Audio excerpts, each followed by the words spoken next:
있습니다. 우리 32절까지 같이 보시겠습니다.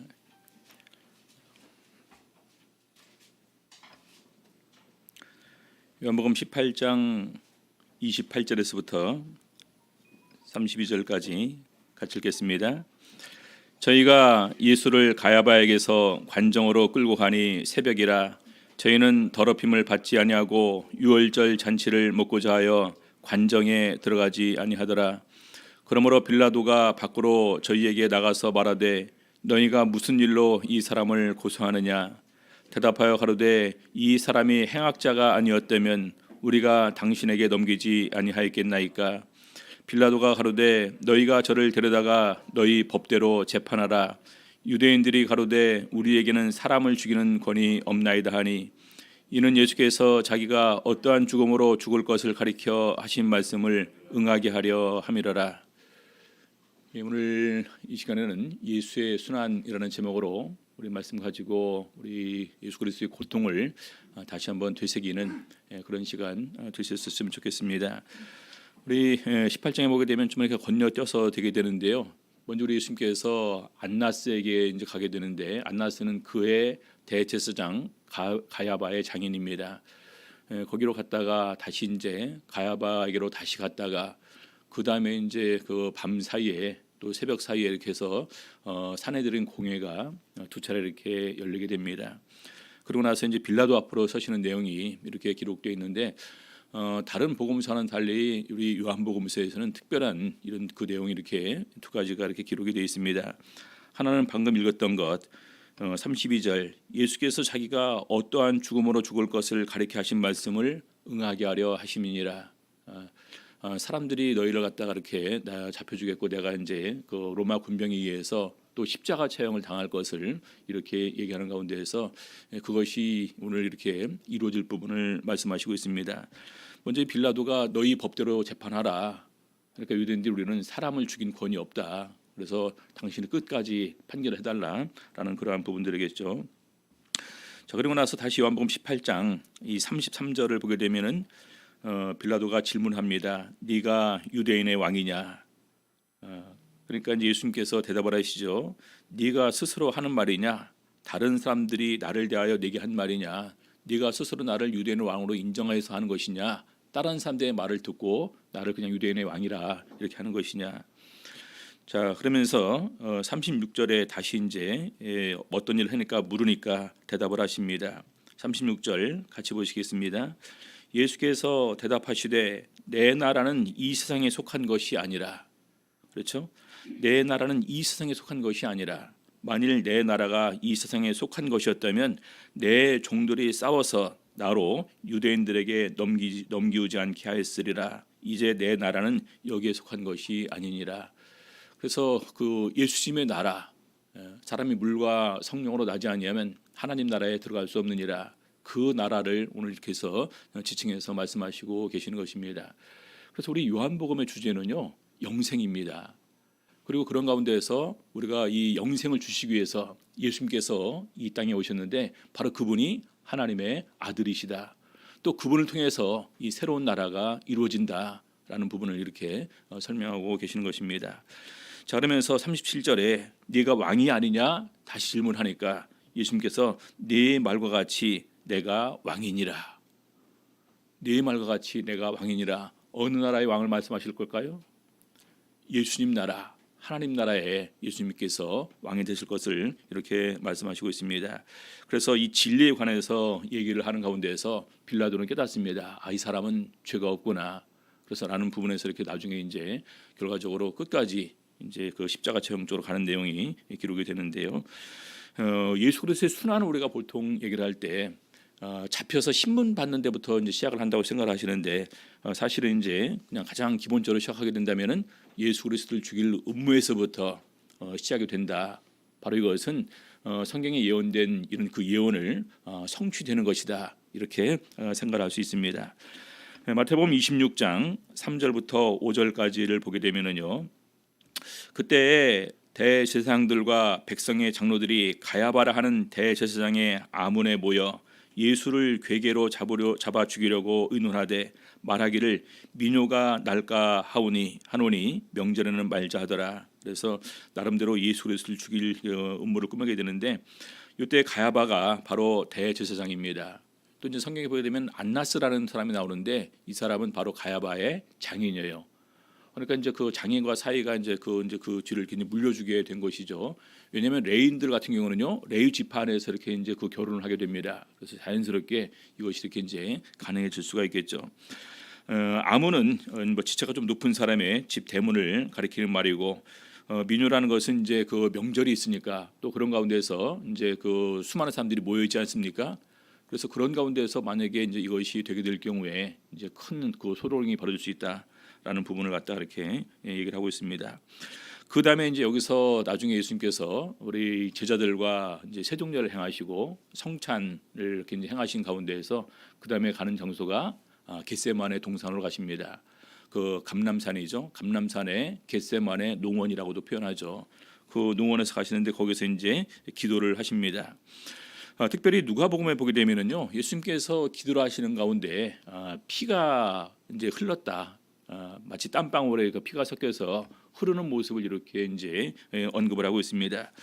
우리 의학자들이 이렇게 이 부분을 언급을 할 때 보게 되면은요, 정서적 상태가 극에 달했거나 극심한 정신적인 이런 그런 그 고통, 이런 충격, 혼란 이런 부분이 있게 될 때 이 모세혈 혈관이 이렇게 이제 터진다라는 것입니다. 그래서 그것이 땀과 함께 이렇게 나오는데 우리 성도님들 기도할 때 땀을 많이 뻘뻘 흘리면서 기도해 보셨습니까? 여름이라면 좀 가능하겠죠. 근데 요즘 여름에는요, 에어컨을 다 틀고 하기 때문에 여름에도 땀 흘리면서 기도하는 일은 별로 이렇게 없을 것입니다. 근데 이제 그때 당시 예수님께서는 그 땀도 온 힘을 다 기울였기 때문에 땀이 흘렀고, 그런 가운데서 극도의 정신적 긴장, 이런 피로에서 이제 혈관이 터져서 땀이 흐른 것으로 이렇게 표현합니다. 그래서 이 혈안증이라는, 의학적으로 말하면 혈안증이라는 병명이 있는데, 이때가 바늘이 이렇게 살을 찌르는 듯한 이런 느낌이 이제 수반한다, 그렇게 얘기를 하고 있습니다. 예전에 제가 이제 그 눈에서 이렇게 실핏줄이 탁 터져서 이렇게 여기 빨갛게 쪽이 된 적이 있었거든요. 근데 이제 그때 전조가 어떠냐면 아주 그냥 따끔따끔합니다. 바늘로 콕 찌르는 것 같아요. 콕 찌르다가 어느 날 그게 터지니까 눈물에 이렇게 눈에 피가 고이더라고요. 근데 그것이 여러 군데에서 동시다발적으로 이렇게 생각이 난다. 그러면 그 고통이 이렇게 상상이 갈 것이다. 눈에서 내가 굉장히 민감해서 작은 부분이 터졌는데 그랬는데 여러 군데에서 동시에 터질 때 역시 그것도 고통이 시작된다. 그렇게 얘기를 하고 있습니다. 자, 그리고 나서 이제 유다의 배반으로 체포되고 제자들은 도망가는 장면이 기록이 되어 있습니다. 그냥 이런 부분까지 다 일일이 찾아보면은 한 2시간 해야 될 것 같으니까 일단 생략하도록 하겠습니다. 자, 그다음에 말씀하신 것처럼 안나스 앞에서, 그다음에 가야바 앞에서 이 내용이 이제 요한복음 18장에 기록이 되어 있습니다. 자, 그리고 나서 산헤드린 공회가 열렸다라고 이렇게 성경의 다른 성경을 보게 되면 이것이 나오는데, 한 번은 밤에 열리고요, 한 번은 아침에 열리는데, 요 밤에 열리는 부분이랑 아침에 열리는 이 부분도 사실은 불법이랍니다. 정식으로는요, 낮에 열리고 많은 사람들이 방청하는 가운데서 이것이 이렇게 열리는 게 원칙이다, 그렇게 얘기를 하고 있습니다. 자, 그다음에 이제 그 빌라도 앞에서 오늘 이렇게 나오는 부분인데, 여기 요한복음에 보게 되면은 그 과정이 안 나오고 중요한 그 내용이 아빠 이렇게 이제 기록이 되는데, 원래는 빌라도 앞에서 신문을 받다가 이제 찾지 못하니까 유대인의 어떤 그런 이제 어떤 그 규정에 관한 이런 부분이기 때문에 유대인의 규례를 잘 알고 있는 헤롯 왕에게로 이렇게 보내집니다. 근데 헤롯 왕한테 가서는 예수님께서 거의 얘기를 안 하셔요. 의도적으로 얘기를 말씀을 안 하십니다. 그러니까 묻다 별 말씀이 없으니까 다시 이렇게 빌라도에게로 보내지게 됩니다. 자, 빌라도에게로 보내진 다음에 최종적으로 이제 그들에게 예수님께서 이렇게 이제 그 얘기를 하는 가운데에서 빌라도는 찾지를 못하죠. 다시 그래서 얘기를 합니다. 요한복음 18장 38절 보시겠습니다.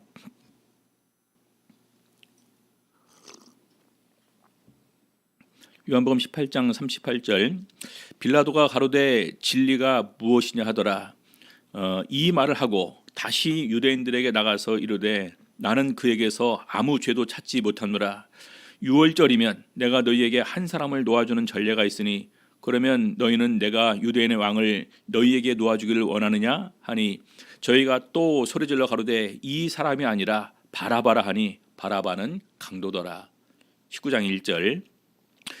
이에 빌라도가 예수를 데려다가 채찍질하더라. 채찍질. 그래서 채찍질은 빌라도 앞에서 채찍질을 당하고 그 다음에 이제 로마 군병들에게 이렇게 넘겨주게 됩니다. 자, 총독 앞에서 수차례 심문을 받고 태형과 함께 십자가형을 동시에 이렇게 이제 선고를 받게 되는데요.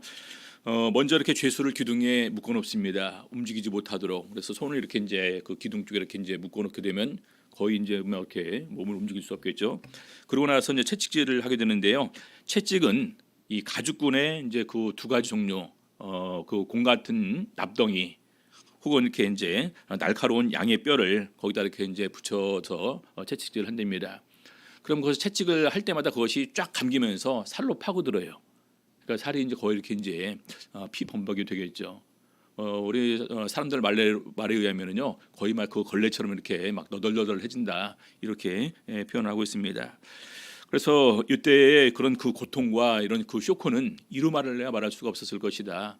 우리 성도님들 회초리 이렇게 맞아 보셨죠? 그렇죠?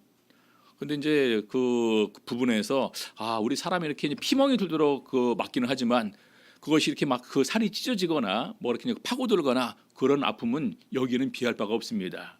그렇죠? 그래서 이런 그 고통을 여기서 이렇게 이제 당하게 되고 그 다음에 이제 군병들에게 이렇게 넘겨지게 되죠. 군병들의 희롱이 굉장히 이제 심하게 이렇게 이제 이어집니다. 자, 마태복음 27장 27절부터 보시겠습니다. 마태복음 27장 27절. 이에 총독의 군병들이 예수를 데리고 관정 안으로 들어가서 이때 관정 안에는 유대인들은 들어갈 수가 없습니다.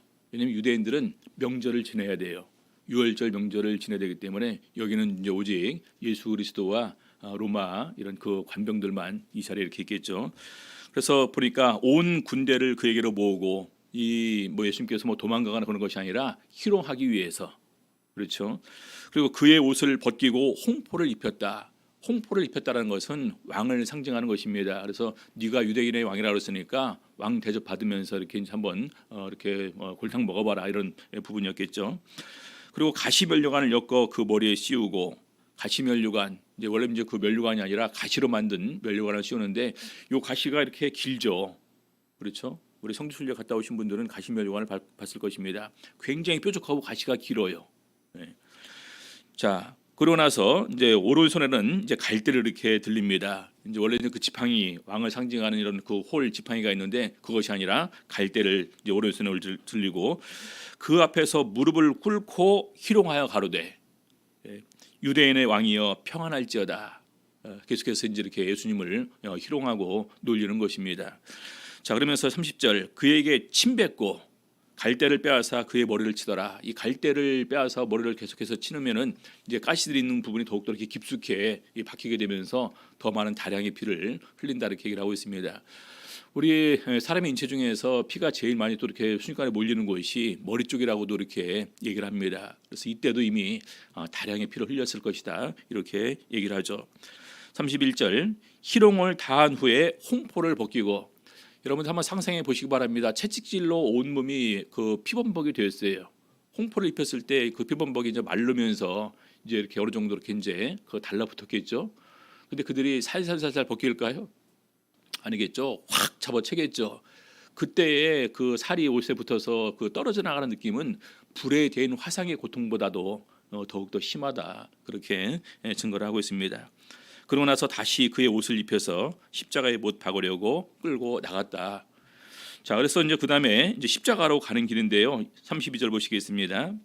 나가다가 구레네 시몬이란 구레네 사람을 만남에 그를 억지로 같이 가게 하여 예수의 십자가를 지었더라.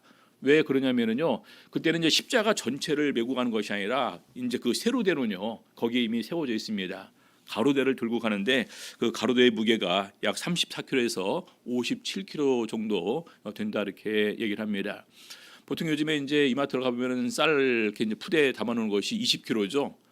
하나 들으면은 좀 이렇게 그래도 그냥 될 것입니다, 그렇죠? 근데 40kg 들려면 좀 힘을 많이 써야 됩니다. 근데 우리 예수님께서는 이때 당시에 이미 거의 이제 그 탈진 상태에 이르는 상황입니다. 다량의 피도 흘렸고 그리고 온 몸은 쑤시고 아픈 가운데 있는 가운데서 도저히 이것을 메고서 제대로 갈 수가 없었겠죠. 그래서 가다가 쓰러지고 하니까 십자가 체형을 빨리 이렇게 이제 하기 위해서 건장한 이런 흑인 구레네 사람 시몬으로 하여금 억지로 십자가를 메고 가게 합니다. 자, 그래서 이제 그 골고다 언덕으로 이렇게 이제 가게 되는데 33절 보시겠습니다. 마태복음 27장 33절. 골고다 즉 해골의 곳이라는 곳에 이르러 쓸개 탄 포도주를 예수께 주어 마시게 하려 하였더니 예수께서 맛보시고 마시고자 아니하시더라. 쓸개 탄 포도주, 이것은 이제 그 어느 정도 너무나 고통이 심하니까 마취 효과를 조금 이렇게 전해줄 수 있는 이런 그 작용이 있습니다. 근데 예수님께서는 그것을 마시지 않았다, 거부하셨다, 이렇게 말씀하시고 있습니다.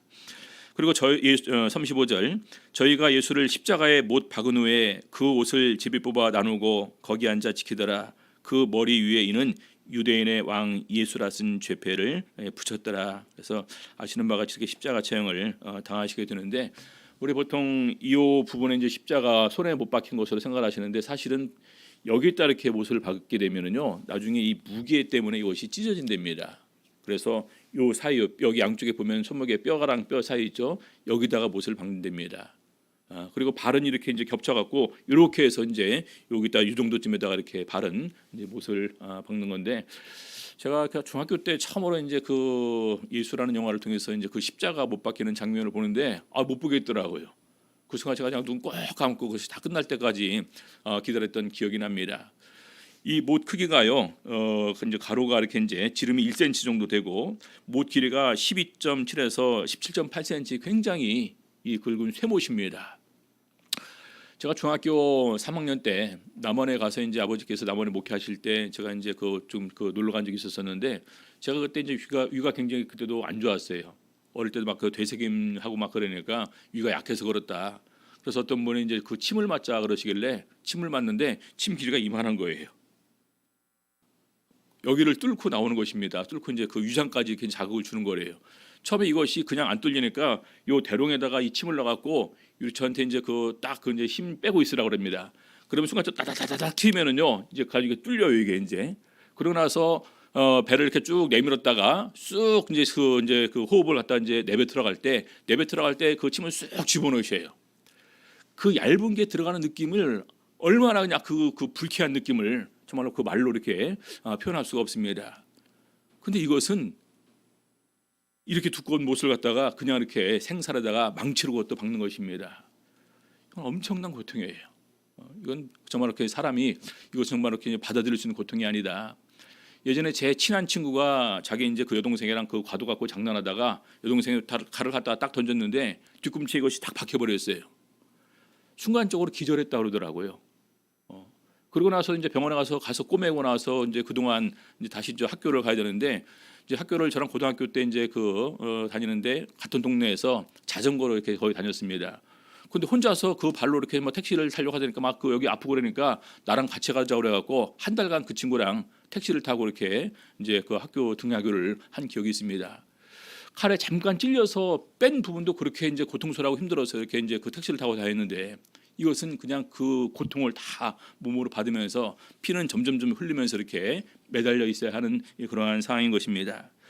그래서 바로 이런 상황에서 이제 해야 되는데, 문제는 뭐냐면요, 십자가 처형에 앞서 받은 채찍질로 출혈과 소크, 혈압 저하, 그다음에 이제 못을 박기 위해 땅에 눕혀질 때 등에 맞은 그 채찍 맞은 자리, 다시 찢겨지는 아픔, 또 이제 그 등이 나무 기둥과 막 부딪히면서 쓸리는 그 고통, 이런 수많은 고통들이 이제 함께 있었었는데, 더 심각한 것은요, 십자가에 이렇게 못을 박혀진 상태에서 너무나 아프면은요, 사람들이 숨을 잘 못 씁니다. 저희들도 운동하다가 그냥 갑자기 막 뼈가 부러지거나 그냥 그 인대가 막 이렇게 확 저게 돼서 접지르거나 심한 부분이 아프면은요, 그 당분간 숨을 잘 못 쉬어요. 그 정도로 우리가 아픔 가운데 있으면은요, 숨 쉬기가 어렵습니다. 그래서 그런 가운데에서 호흡이 곤란하니까 발에 못을 박혀 있는 상태에서 좀 구부린 상태거든요. 이걸로 억지로 밀어 올리면서 이것은 당겨야 돼요. 밀어 올릴 때 당길 때 그 못으로 이렇게 이제 박힌 장소는 얼마나 고통스럽고 아플까요? 그래서 그냥 점차 이제 그 나중에는 이제 호흡 곤란 증세가 같이 이렇게 되게 되는데, 그래서 보게 되면은요, 십자가 체형을 빨리 끝내기 위한 방법으로 군병들이 하는 부분이 있습니다. 무릎을 탁 쳐버려요. 그럼 무릎뼈가 부러지면서 위로 밀어 올릴 수가 없습니다. 근데 이 팔 힘만으로는요 이것을 위로 올릴 수가 없습니다. 나중에는 이제 숨을 쉬지 못하는 가운데에서 빨리 죽음을 당하는 것, 이것이 십자가 처형의 종결이다, 그렇게 얘기를 하고 있습니다. 자, 그래서 어떤 분들은 얘기를 하기를 이것이 이제 미국 의학 협지에 이제 그 실질적으로 이제 그 실렸던 부분들인데요. 요 세 가지 부분을 얘기를 하고 있습니다. 이러한 육체적 고통보다도 다른 정신적 고통이 더욱더 심했을 것이다. 당신이 하나님의 아들로 오셔서 정말로 천국과 영생의 복음을 전하시는데 우리 사람들의 무지함과 몰이해로 오히려 예수 그리스도를 거부하고 심지어 예수를 십자가에 못 박혀 죽게 하는 그들을 바라보는 그 슬픔과 안타까움은 이루 말할 수가 없을 것이다. 그러면서 오히려 저들의 죄를 용서해 주시옵소서, 그런 기도를 드리지 않습니까? 그리고 나서 또 이렇게 사랑하는 제자들 다 버리지 않겠다, 죽는 데까지도 갈 준비가 되었다 했던 제자들은 다 뿔뿔이 흩어지고 맙니다. 그래서 이런 부분들을 보면서 더욱더 심한 마음의 고통을 느꼈을 것이다, 그렇게 얘기를 합니다. 그러면서 이렇게 마무리를 합니다. 이 예수의 사랑을 생각하면 우리 삶 속에 한없이 무거웠던 우리 십자가 훨씬 가볍지 않을까. 우리는 너무나 많은 순간에 우리 자신만 바라보면서 우리를 위해서, 우리의 구원을 위해서, 우리에게 부활을 확신하게 하기 위해서, 우리에게 영생을 주기 위해서 십자가에 달려 돌아가신 예수님의 십자가 사랑을 우리가 망각할 때가 많이 있다라는 것입니다. 그러나 이 예수 그리스도께서 어떠한 고난을 받으면서 이 십자가 사랑을 다 감내하셨는가, 이런 걸 생각하게 되면 우리도 이렇게 순순히 십자가를 질 수 있지 않을까, 이렇게 정리를 해봤습니다. 우리 예수님께서 말씀하셨죠. 누가복음 9장 24절 23절 보니까요, 또 무리에게 이르시되 아무든지 나를 따라오려거든 자기를 부인하고 날마다 자기 십자가를 지고 나를 쫓을 것이니라. 나를 따라오려거든 자기를 부인하고, 우리 성도님들, 이 세상에서 나라는 존재는 이 세상에서 내가 스스로 노력해서 얻은 성취를 가지고 나를 갖다 이렇게 내 존재를 PR을 합니다.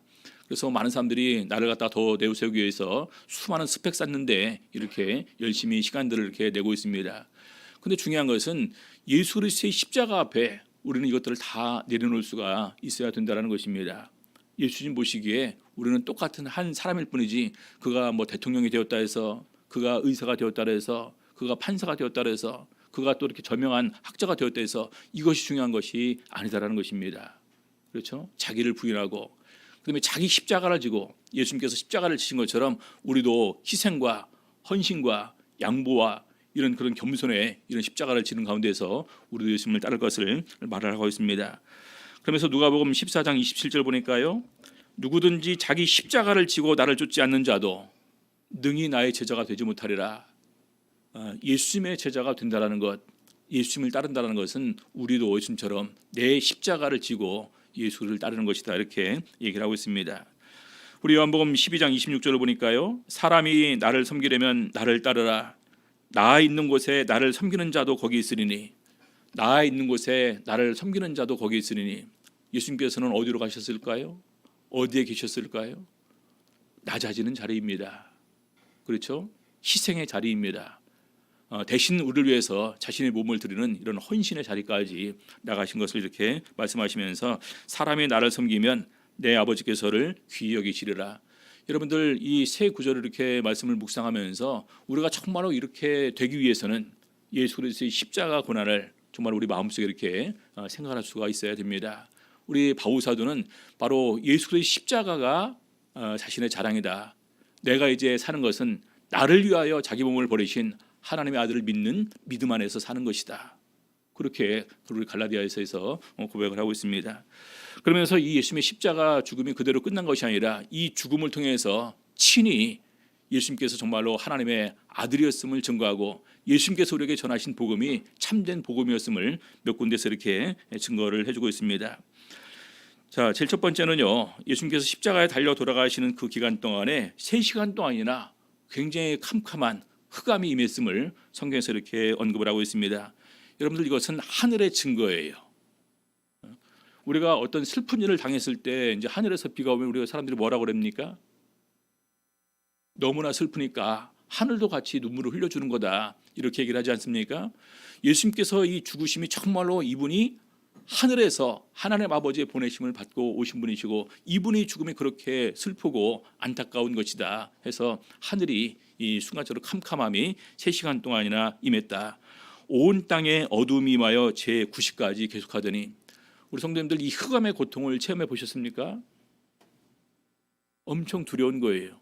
그렇죠? 제가 예전에 우리 서독교회 갔다 올 때 그 얘기를 한번 말씀드린 적이 있지 않습니까? 시골 교회는 갔다 오게 되면 중간에 가로등이 없어요. 차가 캄캄합니다. 앞에만 하네요. 그런데 어느 날 밤에 예배를 서독교회 가서 드리고 다시 남원으로 오다가 딱 그 백미러를 봤는데 뒤에 누가 앉아 있는 거예요. 순간적으로 머리가 그냥 쫙 빗으면서 이 두려운 마음이 이렇게 생기니까요. 뒤를 돌아보지를 못하겠더라고요. 그래서 서도에서 이제 그 군 국도까지 이렇게 이제 나와야 되는데 그 국도를 나오는 동안에 뒤를 돌아오지 못하고 마음속으로 할렐루야 할렐루야 하면서 이렇게 이제 국도까지 나왔습니다. 국도에 오니까 이제 가로등이 있잖아요. 다시 조심스럽게 살짝 백미러를 봤더니 사람이 없더라고요. 그러면서 누가 그레이스 봉고차 뒤에 이제 그 사람 목바지를 갖다가 조금 빼놨어요. 그것이 꼭 사람 앉아 있는 모습으로 이렇게 봤었는데 제가 속으로 얼마나 웃었는지 모릅니다. 나도 이렇게 겁이 많고 두려움이 많은 사람이었구나. 앞이 안 보인다는 두려움은 엄청 두려운 것입니다. 우리 이제 그것을 체험하기 위해서는요, 제가 쌍치기도소를 가보라고 하거든요. 쌍치기도소는 딱 나와서 불을 딱 끄고 밖에 나오면 정말로 그 해가 그 달이 없고 별이 없잖아요. 그럼 정말로 칠흑같은 어둠이라 하나도 안 보여요. 거기서 기도를 할 때 종종 할 때 가장 이렇게 심란할 때가 비가 올 때가 있습니다. 거기다가 밖에서 고양이가 이렇게 또 야옹야옹해서 분위기를 돋굽니다. 근데 그것이 끝나는 것이 아니라 새벽 1~2시쯤 화장실을 가고 싶어요. 그럼 나가서 돌아가야 되는데 화장실이 어디냐? 산 밑에 바로 있습니다. 거기에 옛날에 많은 사람이 죽어서 귀신들도 많이 나오는 곳이라고 얘기를 하죠. 제가 한 새벽 1시쯤 되어서 갑자기 화장실 급해서 이제 그걸 얼른 나왔죠. 문을 확 닫았는데 앞이 하나도 안 보이는 거예요. 그래서 다시 얼른 휙 돌아서 문 열고 다시 방으로 뛰어들어갔습니다. 꼭 누가 있는 것 같아서. 이렇게 하니까 제가 굉장히 겁 많은 것만 소개하는 것 같은데 아무튼 그런 그 흑암이 이렇게 임했었다. 웃고 다시 이제 화장실 가긴 갔지만 아무튼 그런 일이 있었고요. 자, 그래서 하늘의 징조가 이렇게 있었다는 것입니다. 두 번째는요, 성소의 휘장이 찢어졌다 이렇게 기록을 하고 있습니다. 마태복음 27장 51절 보니까요, 이에 성소 휘장이 위로부터 아래까지 찢어져 둘이 되고라고 기록되어 있습니다. 여러분들 성소에 이렇게 휘장을 걸어놨었는데 위로부터 찢어서 아래까지 해서 이렇게 둘이 되었다, 양쪽으로 갈라졌다라는 것입니다. 이 휘장은 성소와 지성소를 이렇게 이제 구분하는 것입니다. 마지막 지성소까지 들어가서 거기서 우리 하나님의 법궤가 있고 하나님을 만나고 말씀을 듣는 장소입니다. 그래서 여기는 아무나 못 들어가요. 대제사장만 1년에 이렇게 이제 한 번씩 들어가도록 되어 있습니다. 근데 이것이 열렸다라는 것은요, 이제는 들어갈 수 있다라는 거예요. 그래서 우리 히브리서에서 이렇게 증거를 하고 있습니다. 히브리서 10장 19절 20절. 그러므로 형제들아, 우리가 예수의 피를 힘입어 성소에 들어갈 담력을 얻었나니, 성소에 들어가서 하나님을 만날 수 있는 이런 그 담대한 마음을 우리가 얻을 수 있게 되었다는 것입니다. 우리가 죄가 있으면은요, 하나님 앞에 나갈 수가 없어요. 그렇죠? 떳떳하게 나갈 수가 없습니다. 두렵기 때문에요.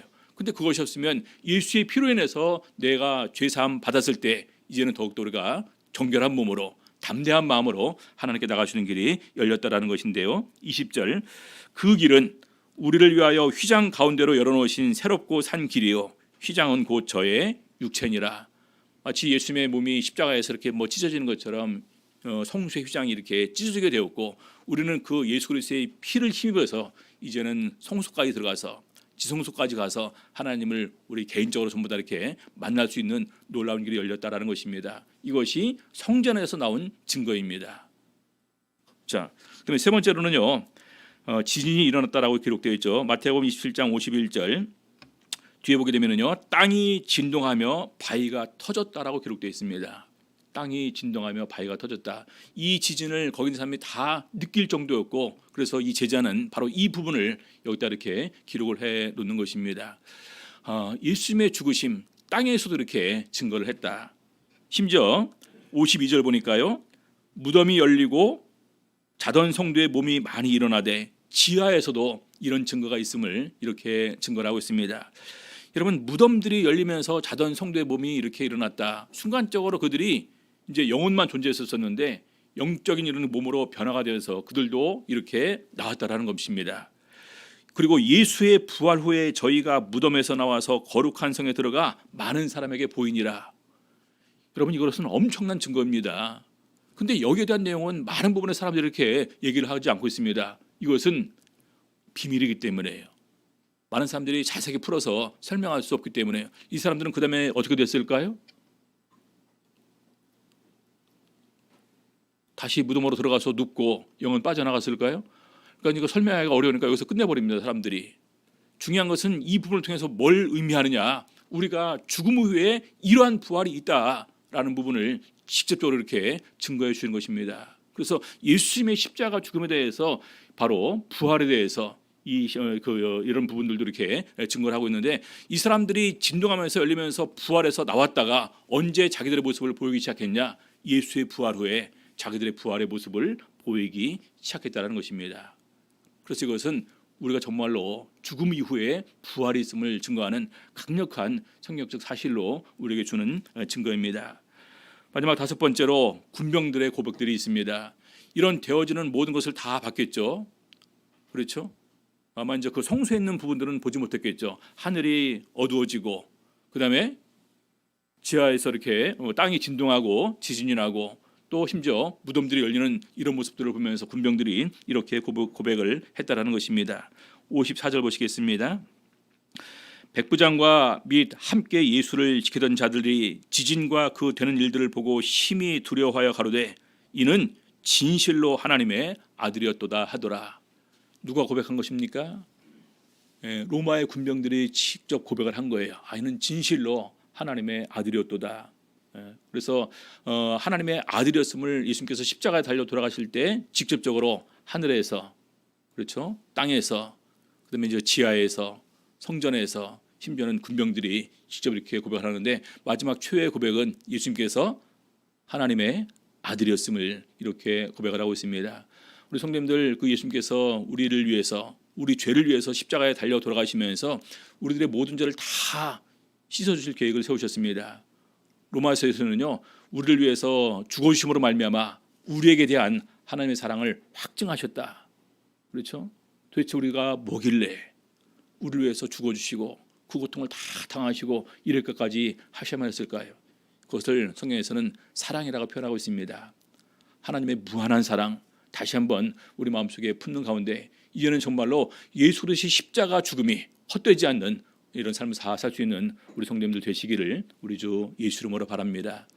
찬양 142장 찬양하시겠습니다.